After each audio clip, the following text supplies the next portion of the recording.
Yes, sometimes. Well, Card Ladder always does. Now, Alt will miss some. 130 point has 2 different spots you can search. This is really important. If you're a 130 point person, you don't want to pay for a subscription to someplace, totally fine. 2 things you want to keep in mind. 1, you're only going to get 90 days worth of data. Yeah. So if a card hasn't sold for a while, you may see no comps.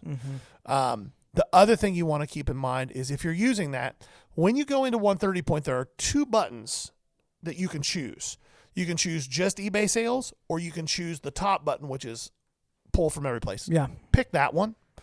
Pull from every place for lots of reasons.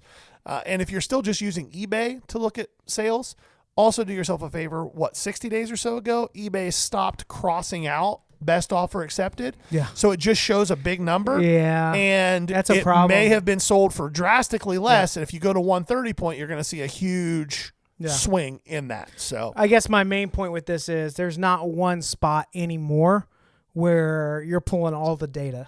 And a lot of people with higher end stuff especially, are considering alternatives to eBay for that. That used to be like, unless it was so huge that it had to go to a golden type of situation, was it Heritage, Pristine, some of those. Like, and say it Card Ladder even pulls from My Slabs. It pulls from Heritage.